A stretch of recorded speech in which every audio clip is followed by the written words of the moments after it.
Hey, it's Adele from Let's Get Inkie, and we are nearing the end of this particular journal, which is very exciting. So this is, I've kind of been treating it like a use it up journal. I'm going to call it a use it up journal because previously I had only had use it up journals that were smaller in size, so A5 size. I think there's a flip through of my first use it up journal here on this channel, and then I have another one coming out soon, or maybe it's already come out. We'll see where I'm up to with that one. But a use it up journal, if you're a new subscriber, hello, welcome to 2022. A use it up journal is something that I started a few years ago, probably about 5 years ago now. And it's basically just an extra journal that you slap paint in whenever you're using paint on a different project. So if you're ever stenciling, you whip your stencil out and also pop it in your use it up journal because it gives you a background for future use. And I have absolutely loved the process of having a use it up journal because it helps for pages like this, because there's already something on the background. And even if you don't like what's on the background already, you can cover it up, or you can use it as a jumping off point and add to it, or highlight it like I am here.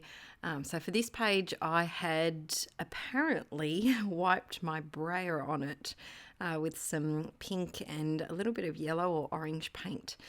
So I haven't gessoed this page. I just slapped the brayer on it at some point. And then I've also done some white star stenciling as well. So to make that stenciling kind of stand out a little bit, I am just using, I think it's a food pen, F-U-D-E, and I am tracing all of these stars. I also had my hair drying in a towel, which you keep seeing poking out at the bottom of the frame. Sorry about that, peeps. Multitasking, arting and washing hair at the same time. And so I'm just going through and adding some details to really make these stars pop. And I used this particular coloured pen or marker, whatever you would like to call it, because it matched the darker pink stars that were up here on the left-hand side. And so today we're going to make a pretty eye-catching page, and I think a big part of making an eye-catching page is using a focal image that really gets your attention. And you can do that in a few ways, and it depends what I'm in the mood for. So sometimes I'm in the mood for a bit of drama, and so I'll often make a crazy, chaotic, colourful background with all sorts of rainbow colours, and then I'll use a black and white image to kind of juxtapose the colourful chaos of the background. And that's one really fun way that I love making eye-catching journal pages. But for today, we're working on the focal image having a really strong gaze at the camera. And I think that, you can use anything as a focal image in your journals. You don't even have to have a focal image in your journal pages. But I love using kind of like a main image usually from magazines. I do a lot with photos as well. But today we're going with this person, and I'm just fussy cutting her out, and I'm doing a bit of a lazy job because she was wearing a complicated tulle outfit that was definitely not made for fussy cutting. And so I think the main thing is a man riding by on a horse isn't going to notice if you leave a little bit of the background in. And I think that it's okay to just either cut off some parts of the dresses sometimes, or like that, I just cut off her whole leg. Whoop, bye. Because it was just a bit too hard to cut out, and no one's going to know that it's there except for all of you who are watching this video. When I do the album flip, no one is going to go, oh, that's that page. She misses a leg. And you can't even see it anyway.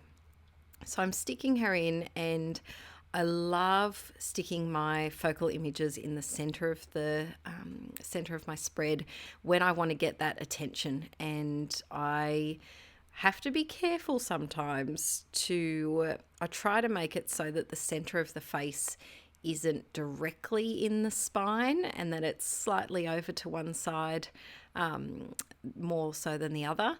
And the reason for that is I just feel like it chops them too much in half, and that it looks a little bit more realistic when it's slightly over to one side rather than directly in the middle. I'm using a glue stick to stick down my magazine image, and I've got this little bit of deli paper that I had done some jelly plate printing over on Patreon last year, and I've had quite a few papery scraps sitting around my desk, so I'm trying to use those here. And I think it's nice to do a little pop of contrast against the background. So for this one, to make my image pop, I've kind of chosen a monochromatic background with all of the pink in there. And I think that helps your focal images, or if there's a particular quote that you're writing like I am here, it makes it stand out when you just choose a contrasting color to kind of pop, make it. While I'm recording this voiceover, I'm doing like a shoulder pop to go along with it, which you can't see. But yeah, just doing a little pop. I'm using a Pentel pen. I'm not sure what the particular one is, but it's just a really nice thick 1-point gel pen that writes really nice and smoothly over the top of this deli paper. And then I'm trying to figure out if this person needs some extra, I don't know if I need extra stenciling, or maybe if I wanted to do like a Posca paint pen border around the outside.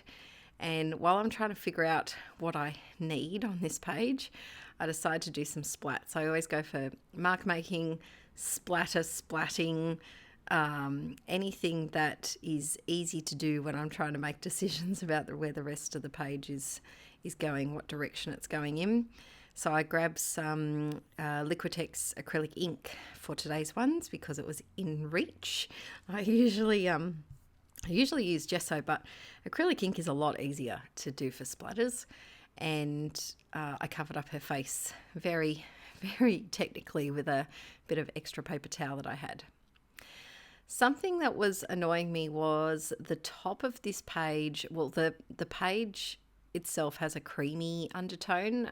This is the Dilutions Creative Journal, and it was very, very creamy. And so I did have a bit of extra white acrylic ink, and so I just put a tiny bit of it up the top. You can't really tell on camera, but it did make it a little bit whiter and less cream.